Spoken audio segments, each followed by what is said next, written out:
ईश्वर की कृपा है, फेलोशिप की मदद है। आज के दिन शराब नहीं पी और अच्छा लग रहा है जीने में। एक सीरीन लाइफ है, शराब पीने की ज़रूरत नहीं महसूस होती, कोई केमिकल लेने की ऐसी कोई ज़रूरत नहीं है मुझे कि उसको लेकर जो है मैं अपने दोस्तों से मिल के हँस पाऊँ, चाहे केमिकल लेके मुझे हँसने की आज ज़रूरत नहीं है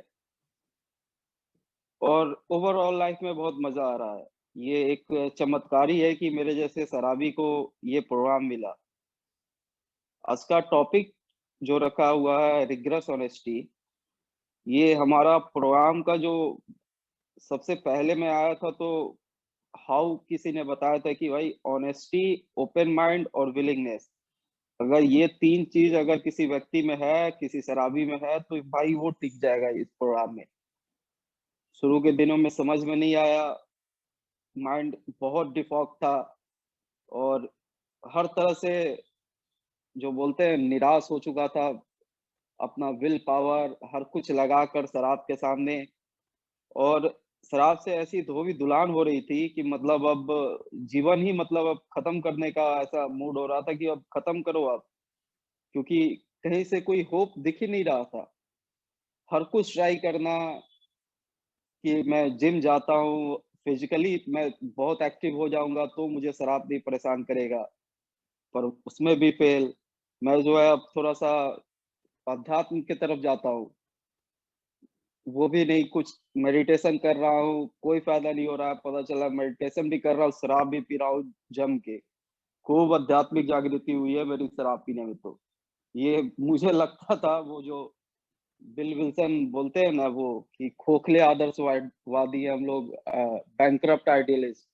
वो बड़े-बड़े सपने देखना और सबसे बड़ी बात ये थी कि शुरुआत के दिनों में मैं शराब जब पीता था, अगर कोई पूछे कि भाई लाइफ में बहुत प्रॉब्लम है मुझे, क्या करे, क्या नहीं करे? तो उनको मैं यही बोलता था, भाई तू जो है अकेले में एक खंबा लेके बैठ और कॉपी पेन लेके बैठ और उसके बाद से पी पूरा खंबा और देख तुझे कितने भयंकर-भयंकर सॉल्यूशन आते हैं लाइफ के।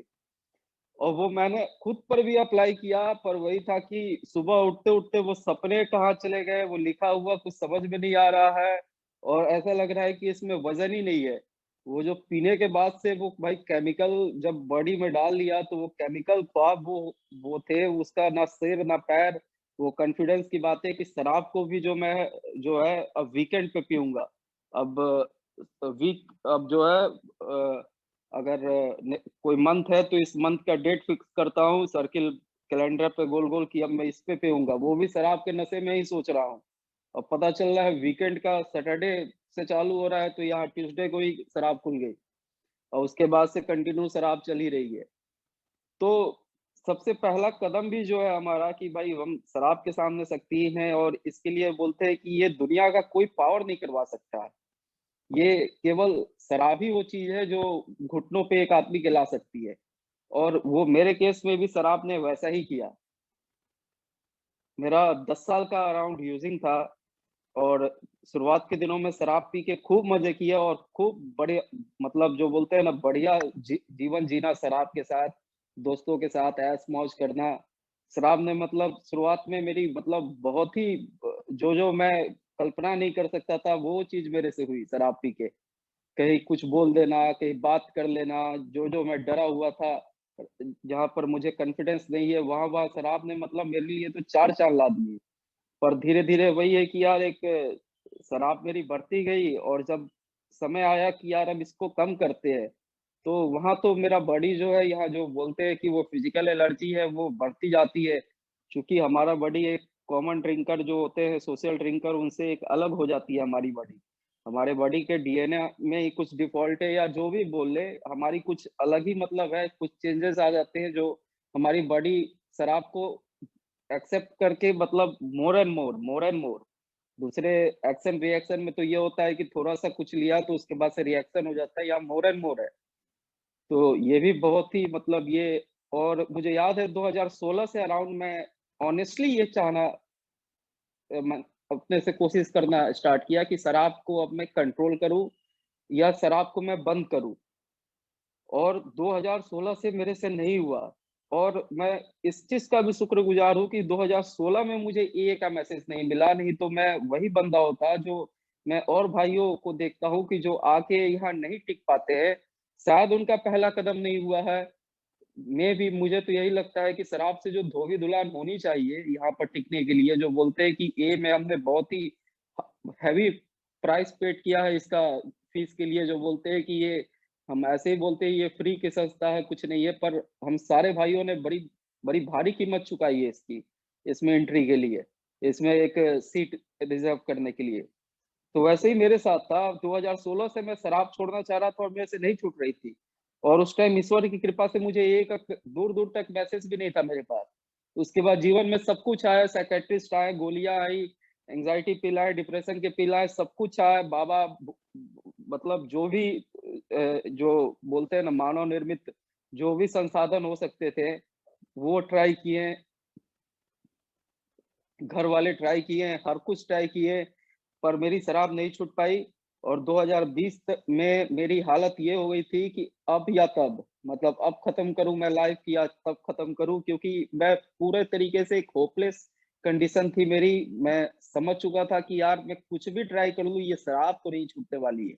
और शराब पी के मेरे अगले दिन वही कंडीशन होती थी कि मैं मतलब जो ब शहर में घूमने वाला एक वो बाथरूम में छिपा पड़ा है कोने में कि भाई कल क्या हुआ कुछ पता ही नहीं है मुझे, ब्लैकआउट में पेन, फ़ियर, एंग्ज़ायटी, पैनिक पूरा एकदम सारे कुछ एक्सट्रीम पर। और ऊपर से घर वालों का टॉर्चर अलग। और सबसे बड़ी बात है कि घर वाले परेशान थे और उससे ज़्यादा तो मैं परेशान था। क्योंकि इस चीज़ को मैं ही नहीं समझ पा रहा था कि भाई हो क्या रहा है मेरे साथ? ये क्या हो क्या गया? मैं मतलब एक अपने आप को एक ब्राइट समझने वाला कि मैं प्रॉब्लम को सॉल्व करके एक अच्छा लाइफ़ जीऊँगा, एक अच्छा करियर बनाऊँगा, और ये तो मतलब दूसरे ही दिशा में ये लग गई यार। ये क्या हो गई? मतलब शराब को तो मैंने ऐज़ ए एन्जॉय में रखा था कि ये जो है हमसफ़र रहेगी, हर जो है खुशी का लम्हा शराब के साथ बिताएँगे, गम का लम्हा सब शराब के साथ बिताएँगे, पर ये तो यार ऐसी हो गई कि अब शराब से ही सारे गम आने लगे। डिपेंडेंसी ऐसी हो गई कि मतलब बिना शराब के तो कुछ था ही नहीं लाइफ में। 2020 में 6 महीने की मेरी मैंने साइकियाट्रिस्ट ट्रीटमेंट किया था, उसमें मेरे साइकियाट्रिस्ट ने मुझे एए का मैसेज वहाँ पर मुझे मेरे पुर्जे पर लिख रहे थे जॉइन एए, तो मैं समझ कुछ दिन नहीं पाया, पर मार्च में एक रात को मैं होली से 2-3 दिन पहले की बात है, मैं शराब पिया हुआ था और पूरा पी के फुल टाइट था, और उसी रात जो है मैंने ए को सर्च किया और उसी रात मैंने क्या पता नहीं ईश्वर की कृपा थी कि क्या थी, मैंने कॉल लगा दिया। और वो 9 मार्च का दिन है और आज का दिन है, मैंने शराब पी उसके बाद से पहली घुट नहीं पी। ये एक चमत्कार ही है मेरे साथ कि फर्स्ट डे से मैं सोबर हो गया। और ऐसे बहुत भाई मिलते हैं मुझे ए में जो फर्स्ट डे से सोबर हो जाते हैं। और शायद इसके पीछे सबसे बड़ा कारण यही होता है कि शराब की धोबी-धुलान। ये जिस भाई में अगर थोड़ा-सा भी बची होगी तो वो फिर ट्राई मारेगा। वो फिर ट्राई मारेगा, क्योंकि शराब जैसा कनिंग बैफलिंग पावरफुल चीज़ है नहीं इस दुनिया में। मतलब शराब को नहीं बोलते, ये तो अपने माइंड को बोलते हैं। कि हमारा माइंड जो है कनिंग, बैफलिंग, पावरफुल इतना ज़्यादा है कि अगर थोड़ी-सी भी उसकी धोबी-धुलान में अगर कमी होगी, तो वो फिर से ट्राई मारेगा कि एक ट्राई मारते हैं, इस बार कंट्रोल में हो जाएगा। तो यार मेरे ऊपर तो ये कृपा थी कि मुझे एकदम उस टाइम पे एक्यूरेट मैसेज मिला, जिस टाइम मेरी बैंड पूरी तरीके से बज चुकी थी, मैं जीवन खत्म करने की सोच रहा था। उस टाइम जब पहली बार मैं फ़ोन मिलाया और किसी ने जब उधर से आवाज़ आया कि आप आपने शराब पी है? तो मैं डर के बोला, जी मैंने शराब पी है। मुझे लगा वो भाई डाँटेगा मुझे, और बशर्ते वो भाई बोल रहा है कि कोई बात नहीं, आप आराम से सो जाएँ, हम आपसे कल बात करेंगे। और थोड़ी बहुत हमारे बीच कन्वर्सेशन भी हुई थी, मुझे याद भी नहीं है। तो मैं काफ़ी शराब पी थी, पर मुझे हाँ, इतना याद है कि उस भाई ने फिर एक और भाई को कॉन्फ्रेंस पे लिया था और वो दोनों भाई मुझे सांत्वना दे रहे थे, और मैं जो है उनसे बस ये पूछ रहा था, सर ये ठीक हो जाएगा कि नहीं मेरा? मेरी शराब की प्रॉब्लम सॉल्व हो जाएगी कि नहीं? मैं किस तरीके से इसको मैनेज करूँ सर कि ये क्वार्टर या 2 क्वार्टर पे आराम से हो जाए? ये वीकेंड पे सर कैसे हो जाए? और ऑब्वियस सी बात है कि उस रातों-रात में मुझे तो कोई प्रोग्राम बताता नहीं कि, और बीमारी भी नहीं बताता कि भाई तुम्हें एक बीमारी है। वो 2 भाई मुझे बस सांत्वना दे रहे थे कि तुम आराम से सो जाओ, कल बात करते हैं। और मुझे भी बहुत एक अंदर से ये लगा कि यार पहली बार जो है मैंने शराब पी के कॉल किया यार, और बहुत अच्छे से रिस्पॉन्ड किया है सामने वाले व्यक्ति ने। डांटा नहीं मुझे, सबसे बड़ा चीज। नहीं तो शराब पी के भाई किसी को फोन कर दूं मैं रात को, अराउंड 1 बज रहा था, मैंने कॉल किया था उस टाइम, तो कोई पहला तो रिस्पॉन्स यही होता है कि ये टाइम होता है फोन करने का, और कहीं उधर से गाली पड़ता तो मैं भी गाली निकालता। तो यहाँ तो उल्टा गेम हो गया, वो तो समझा रहे मुझे कि कोई बात नहीं है, शराबी पी है ना, आराम से सो जाओ। तो ये बड़ा बढ़िया लगा, और सुबह में मैंने कॉल मिलाया और उसके बाद से जो चालू हुआ, एक भाई ने मुझे बोला कि शुरुआत, नेक्स्ट डे मुझे समझाया कि ऐसा-ऐसा सीन है कि ये अल्कोहलिज़्म एक बीमारी है, इसमें ऐसे होते हैं। और एक भाई और उसी दिन मेरे एड्रेस पर कुरियर कर दिए, बिग बुक, 12/12, दैनिक चिंतन और लिविंग सोबर। और ईश्वर की कृपा ये है कि मैं चूँकि बिहार से हूँ, बिहार में कोई फिज़िकल मीटिंग नहीं है। तो भाई हम बिहार वालों पर तो एक तरीके से ईश्वर की बड़ी विशेष कृपा है कि मतलब हम जो है धोबी-धुलान के बाद सीधा सोबर ही हो जाएँगे, नहीं तो यहाँ पर कोई कीप कमिंग बैक करके कोई मीटिंग नहीं है। जहाँ पे जैसे दिल्ली में है, मुंबई में है, मीटिंग ही मीटिंग हो रही है। वहाँ लोग मीटिंग में जा रहे हैं, 6-6 महीना उसके बाद से सोबर हो रहे हैं, और चाहे फेलोशिपिंग इतनी तगड़ी है, पर भाई हमारे यहाँ ऐसा कोई है ही नहीं। मुझे उ जब मैं 2 दिन सोबर हुआ तो पता चला कि 70 किलोमीटर मेरे घर से दूर एक मुज़फ्फरपुर सिटी है, वहाँ 2 मेंबर रहते हैं, जो कि सोबर थे। एक मेंबर 2 साल से सोबर थे, एक मेंबर 8 साल से सोबर थे, वो भी एनआरआई थे, वो आके रहते थे। तो मुझे पता मिला तो मैं कहा कि ठीक है, मैं इनसे कॉन्टैक्ट करता हूँ, और मैं रोज़ाना उनके पास शुरुआत के लगभग 10 दिन कंटिन्यू मैं गया उनके पास। बाइक से गया, गाड़ी से गया, डर लग रहा था, पर शुरुआत के दिनों में मैं कंटिन्यू उनके घर जाता था, और हम लोग 1 घंटा बस बैठ के सिंपली बात होता था, क्योंकि कोई मीटिंग तो थी नहीं। तो ऐसे ही बात होता था, मैं उन दोनों आदमी का बात सुनता था, वो भी वैसे ही बताते थे, भाई शराब पी के मैंने ऐसा किया, वैसा किया, और इस तरीके से रिकवरी मिली। थोड़ा बिग बुक के ऊपर बात हुई, थोड़ा-सा और कुछ हुआ, तो धीरे-धीरे थोड़ा-सा मेरा जो जिज्ञासा था वो और ज़्यादा होने लगा कि यार ये तो मतलब बहुत कुछ है, और मैं केवल अकेला ही नहीं हूँ जो इसे इतना दिन से झेल रहा था और सोच रहा था कि यार ये क्या हो गया मेरे साथ। ये तो मतलब यहाँ पर तो उसके बाद से मैं यूट्यूब पर शेयरिंग भी देखने लगा। वहाँ भी जो भी भाई का शेयरिंग अपलोड था उस टाइम, वो सब मतलब बॉटम हिट करके एक से एक कहानी वाले। तो मैं कहा यार अभी तो मेरे साथ तो इतना कुछ हुआ नहीं है। ऑब्वियसली बात थी उस टाइम 28 मेरी 27 का लास्ट चल रहा था। 27 साल का था मैं, अनमैरिड था, सोसाइटी में शादी हुई मेरी। तो मेरी ना बीवी भागी थी, मेरा ना घर बिका था। तो फाइनेंशियली तौर पर मैं स्टेबल था, उतना लॉस नहीं हुआ था। हाँ, पर ये कंडीशन थी कि मैं मेंटली टॉर्चर इतना ज़्यादा हो गया था कि मैं मतलब खुद को खत्म करने की सोच रहा था।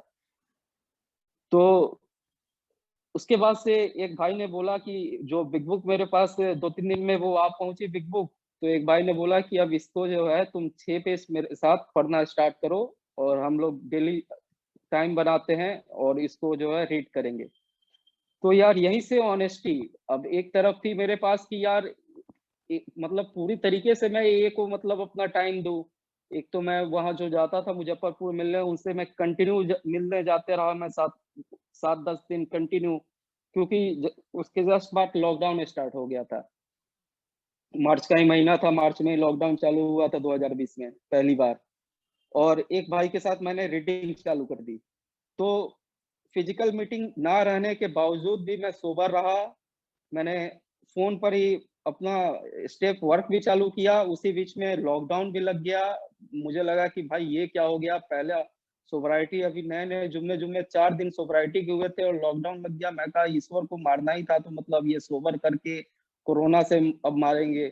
उस टाइम जिस तरीके के न्यूज़ आते थे, हर जगह त्राहिमाम मचा हुआ है, कोई इधर मर रहा है, कोई उधर मर रहा है। और मुझे तो लग रहा था कि भाई शराब पी के और सिगरेट पी के तो मैंने अपनी फेफड़े की वैसी ही हालत पंचर कर दी है कि मुझे तो कोरोना होगा तो सबसे पहले ले बीतेगा। तो ऐसी मेरी शराबी सोच थी, तो डर से मेरा पूरा भरा हुआ था। पर एक कृपा उस टाइम ईश्वर की ये भी हुई कि जैसे ही मैं सोबर हुआ, लॉकडाउन लगा तो ऑनलाइन मीटिंग हर जगह चालू हो गई। 2 महीने अराउंड मेरी सोब्राइटी होने जा रही थी, और मुझे मीटिंग मिली एक, जो मेरे स्पॉन्सर थे, जिनसे फ़ोन पे मैं स्टेप ले रहा था। अभी मैं दूसरा या तीसरा कदम कर रहा था, उसी टाइम से ही उस ग्रुप की जो है उन्होंने ग्रुप कॉन्सेस किया और अपनी ऑनलाइन मीटिंग स्टार्ट की ज़ूम पर, और वहाँ पर मैं कनेक्ट हो गया। उसके बाद से मैं मीटिंग आज तक ऑनलाइन ही करता हूँ। अपने बिहार में भी अपनी ऑनलाइन मीटिंग चालू हो गई है और बहुत ही अच्छे तरीके से वर्क कर रही है। इवन हम सारे डिस्ट्रिक्ट से मेंबर जुड़ते हैं। आज के डेट में फिजिकल मीटिंग के ना रहते बावजूद भी हम जो है कम से कम जो भी प्रयासरत थे हम अपने से कर रहे हैं, और सबसे बड़ी बात है कि ये ईश्वर करवा रहा है। ये अब मुझे लगता है कि मुझे सोवर्क ईश्वर ने इसीलिए शायद किया था कि भाई तू कुछ मैसेज पास कर दे। क्योंकि कभी-कभी ये भी सोचने में आता है यार कि इतने शराबी हैं मेरे आस-पास। मैं मतलब जिनके साथ पीता था वो आज जेल में है। अगल-बगल मैं देखूँ तो इतने शराबी हैं भाई, उसमें मैं कैसे सोबर हो गया? मतलब मेरे ऊपर ईश्वर ने ऐसा क्या देख लिया मुझे कि मतलब मुझे सोबर हो गया। तो अब जो भी है यार उसको वी आर गिफ्टेड वन बोलते हैं, वी आर वो मतलब जो भी बोलते हैं कि भाई चुने हुए बंदे हैं। कुछ भाई तो ये भी बोलते हैं कि भाई चुने हुए तो हैं पर खून के धब्बों से पास्ट भी लिखा गया है, तो ये भी कोई गलत नहीं है। पर ओवरऑल यार ईश्वर की कृपा है यार हमारे ऊपर, नहीं तो यार मोस्टली शराबी को ये मैसेज नहीं मिलता है। और इवन मैंने पर्सनली देखा है कि अगर मैं मैसेज देना भी चाहूँ, तो कितना शराबी नहीं ले पाते हैं इस मैसेज को, ना समझ पाते हैं, सोचेंगे अरे ये सब क्या है। कई भाई मीटिंग में आके वो चले जाते हैं, केवल बस इस वजह से ना ही उनके में ऑनेस्टी है, ना ही इच्छुकता है, और ना ही धोबी-धुलान शायद नहीं हुई होगी, और शायद हुई भी होगी तो जो लिखा है ना एक लाइन की यार कुछ जनजाति वो डिफेक्टिव पीस होते हैं ईमानदार होने के। तो भाई ईमानदार तो मुझे होना पड़ेगा इस प्रोग्राम से। मुझे जो शुरुआत के 5 काम दिए गए थे वो मैं आज भी अपना ऑलमोस्ट करता ही हूँ। हाँ, बिग बुक मैं रीड नहीं कर पाता हूँ, बाकी दैनिक चिंतन सुबह में उठते ही पढ़ना मुझे, सुबह में उठते ही घुटनों के बल जाके प्रार्थना करना, उसके बाद से भाई काफ़ी भाई का आज मेंबर्स के नंबर है मेरे पास, उनसे बात कर लेना। मीटिंग एक लगा ही लेता हूँ मैं, 1 क्या 2-3 लगा लेता हूँ, एक तो लगानी ही है मुझे अपनी मीटिंग। और कुछ सर्विस मिल गया तो और भी अच्छी सोवराइटी चल रही है। तो यही है कि यार इसमें फिजिकल मीटिंग के ना होते बावजूद भी आज कोई चीज़ की मतलब ये नहीं है कि यार मैं फिजिकल मीटिंग नहीं है तो यार मैं यहाँ पे कैसे सोबर हो पाऊँ। चाहे मैं दूसरे अगर किसी और मेंबर को ये मैसेज देने जाऊँ तो अब तुम कैसे हो पाओगे यार, यहाँ तो मीटिंग ही नहीं है। इसके लिए तो तुम्हें दिल्ली जाना पड़ेगा, वहाँ तुम जाके फिजिकल मीटिंग करो ऐसा। तो यार अब तो यार उसकी भी ग्रेस हो गई है गॉड की कि यार हर जगह ऑनलाइन मीटिंग है यार। तुम यहाँ बैठे-बैठे अभी लखनऊ की मीटिंग कर रहे हैं यार, यूपी से तो मतलब अपना इतना क्लोज़ रिलेशन रहता है बिहार वालों का कि मेरा तो मतलब बचपन गोरखपुर में भी था, वहाँ मैंने डट के शराब पी यार, और शराबीपन में शराब पी। तो और ये 2 स्टेट में भी मैं सुनता हूँ यार कि ऑनलाइन मीटिंग ना यूपी में भी शायद 1-2 हैं, वो शायद लखनऊ में है, अब जहाँ तक मुझे पता है। तो मतलब यार इस 2 स्टेट में ए को इतना ज़्यादा ग्रो करना है, और सबसे बड़ी बात है कि मैं 2 साल से सोबर हूँ और उसके बीच में ये देख रहा हूँ कि इतने मेंबर जुड़े अपने मेरे क्षेत्र से, जिनको जुड़ना था, जिनमें ईमानदारी थी, जिनके ऊपर ईश्वर की कृपा हुई वो आज तक जुड़े हुए हैं, और जिनको नहीं था उनको मैसेज देकर भी कोई फ़ायदा नहीं हुआ। उनको मीटिंग में लाकर जो हम फर्स्ट डे मीटिंग करवाते हैं वो अ डिज़ीज़ और लाइफ़ स्टोरी और अर्ली रिकवरी के बारे में अपने सारे भाई शेयर करते हैं। ये सारा कुछ करने के बाद किसी ने बोला भाई मैं तो अल्कोहलिक ही नहीं हूँ। दूसरे शक की ही नज़र से देखने लगे, भाई कुछ गड़बड़ प्रोग्राम है, क्या नहीं? कुछ बोले कि हाँ भाई प्रोग्राम तो अच्छी बात है, पर अभी पता ही नहीं है भाई कहाँ है? तो सबसे बड़ी बात ऑनेस्टी ही नहीं है यार। मैं सबसे अच्छा एग्ज़ाम्पल तो ये देता हूँ कि एक भाई है जो मेरे साथ अभी प्रोग्राम ले रहे हैं। उनको मैंने साल भर पहले मैं उनके पीछे दौड़ रहा था कि भाई बिग बुक पढ़ लो, आओ 6 पेज पढ़ते हैं। मुझे लग रहा था यार ये मेरे पास के हैं, मेरे मतलब डिस्ट्रिक्ट के पास के हैं, इनको अगर हम 2 भाई अगर सोबर हो गए तो काफ़ी हम दोनों में हेल्पफुल होगा। वो भाई उस टाइम नहीं सुने, उसके बाद से साल भर के बाद आए वो, और उसके बाद से मतलब उनकी वो धोबी-धुलान हो चुकी थी कि इस बार कुछ उन्हें बोलने की ज़रूरत ही नहीं है। इतना स्मूथ प्रोग्राम वो मतलब जो बोल देना उसको करना ही है उनको। मतलब यही है, मतलब वो रिगरस ऑनेस्ट है उस चीज़ के लिए कि भाई आपने बोला है तो मुझे ये करना है आज, मैं 3 मेंबर से बात करूँगा, मैं बिग बुक पढ़ूँगा, मैं रीडिंग करूँगा, मैं कुछ सर्विस करूँगा। आज के आज उनकी अराउंड 3 महीने से ऊपर की सोब्राइटी कंटिन्यू चल रही है और ईश्वर की कृपा से चलती रहेगी। तो सबसे बड़ा चीज़ है यार कि ये ईमानदारी, और ये बाहर वाली ईमानदारी ईमानदारी नहीं, ये एक वर्ड है जो रिग्रेस ऑनेस्टी, एक दैनिक चिंतन भी है इसी पर, रिग्रेस ऑनेस्टी, शायद अगस्त अगस्त में वो दैनिक चिंतन आता है कि शायद। तो यार यहाँ पे तो ये कट्टर वाली मतलब कड़ी ईमानदारी यार ये दिखानी पड़ेगी कि मतलब जो बोला गया है उसे करो, जो बोला नहीं गया है उसे मत करो। अभी जैसे मेरा ही एग्ज़ाम्पल है, कुछ चीज़ें मुझे भी बोली गई थी नहीं करना है, सट्टेबाज़ी नहीं करना है। इस बार आईपीएल चालू हुआ, स्पॉन्सर के ना करने के बावजूद भी मैं बोला यार थोड़ा-सा खेल लेता हूँ, इसमें क्या हो जाएगा, मतलब थोड़ा-सा मज़ा आएगा। तो मज़ा करते-करते 1 सप्ताह में वो कंडीशन हो गई कि मेरे ऐसी की तैसी होने वाली थी। ऐसे-ऐसे थॉट आने लगे कि यार अब मैं शराब ही पी लूँ, इससे बढ़िया इतना हार गया हूँ तो। अब जब घर पे बताने वाला हूँ तो ईश्वर की कृपा हुई कि यार वो मैं बच के निकल गया। और मैंने यार उसके बाद से स्पॉन्सर के पास फ़ोन किया, हाथ जोड़ा, भाई ये तो बहुत बड़ी लफड़ा हो गई पर बच गया मैं। तो वही है यार कि ये बीमारी कहीं जाने वाली नहीं है, once an alcoholic always an alcoholic जो बोलते हैं, ये हमारा दिमाग जो है, मन बीमार है। और इसे हमें हर पर डे मॉर्निंग में उठ के हमारी आध्यात्मिक स्थिति को सही रखना है, और जो भाई हमारे से आगे चल रहे हैं उनके अनुभवों पे चलना है, क्योंकि ये ट्राई एंड टेस्टेड प्रोग्राम है। ये मैं कोई पहली बार सोबर नहीं हुआ हूँ ए में कि अब मैं आगे चल के बताऊंगा कि 10 साल की सोब्राइटी के बाद कैसा महसूस होता है, 2 महीने की सोब्राइटी के बाद कैसा महसूस होता है। यहाँ पे हमारे इंडिया में 53 इयर्स की सोब्राइटी के भी मेंबर हैं, जिनकी कितनी स्पीकर शेयरिंग होती है, तो उनका भी सुनने का लाभ मिलता है। तो भाई सिंपली जैसे वो चले हैं वैसे चलना है।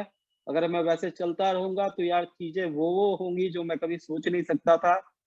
जब ईश्वर का माध्यम हम बन जाते हैं तो यार वही बात है ना कि मतलब ये जिसने ये पूरे ब्रह्मांड को बनाया है, ये मतलब उसके सामने हम हैं क्या चीज़? हम अपना छोटा-सा एक चीज़ लेके रो रहे हैं, वो क्या सेट करके रखा है, क्या नहीं सेट करके रखा है, और अगर हम उसके माध्यम बन गए तो भाई क्या हो सकता है? ये मतलब हमारे सोच के परे की चीज़ है। एक टाइम का मतलब मेरी ये हालत थी कि मैं अभी जहाँ पर बैठ के शेयर कर रहा हूँ, वहीं पर बैठ के गिरा रहता था पी के, और आज मैं यहाँ बैठकर स्पीकर मीटिंग कर रहा हूँ।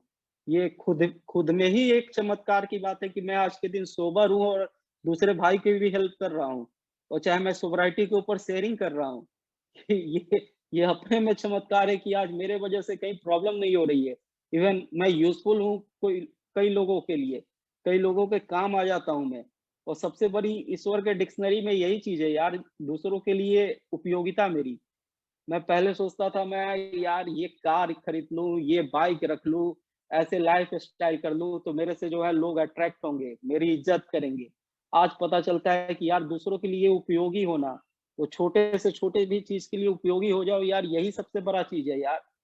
ये दिखावेपन की ज़िंदगी, और ये हम मोस्टली अल्कोहलिक की होती है, और शायद मेरी कुछ ज़्यादा ही थी। दिखावेपन में मतलब ये दिखाना है, कुछ प्रूफ करना है कि मैं कुछ हूँ। आज केवल दूसरों के लिए उपयोगी बनना है यार, उसी में सब कुछ प्रूफ हो जा रहा है यार।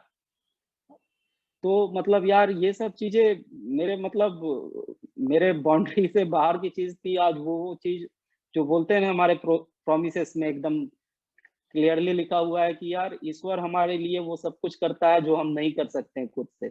और मेरे साथ यार ये 2 साल 3 महीने की सोब्राइटी अराउंड होने जा रही है। ये 2 साल 3 महीने में मैंने देख लिया कि यार ईश्वर सही में, अगर कुछ दिन अगर शुरुआत के दिनों में नहीं भी समझ में आ रहा है तो आँख बंद करके फेथ करके चलो कि सब चीज़ ठीक हो जाएगा, और करता है यार ईश्वर। ए में आने के बाद लोग बैंकरप्ट होता है पर उसके बाद भी उठते हैं। अभी एक मेंबर है उनसे मेरी बात हो रही थी, वो सोब्राइटी में आए हुए हैं और बैंकरप्ट भी हैं और कुछ प्रॉब्लम है। यार ऐसी-ऐसी कई शेयरिंग सुनी है मैंने जिसमें यार मतलब ईश्वर ने कई-कई कैसे-कैसे चमत्कार किए हैं यार। हेल्थ तो बहुत छोटी-सी बात है कि मैं खुद आया था तो एक डिप्रेशन था मुझे, डिप्रेशन की गोली ले रहा था। आज भी मतलब कंसल्टेंसी है पर कोई उतनी ज़रूरत नहीं है मुझे। तो मतलब ओवरऑल यार ये चमत्कार ही है यार ईश्वर का। आई थिंक मैंने अपना टाइम ले लिया, मैंने शेयर किया, अब भाइयों ने सुना। थैंक यू विकास भाई, आपने मुझे बोलने का मौका दिया, इस ग्रुप में बुलाया। विकास भाई आपका बहुत-बहुत धन्यवाद। Thank you.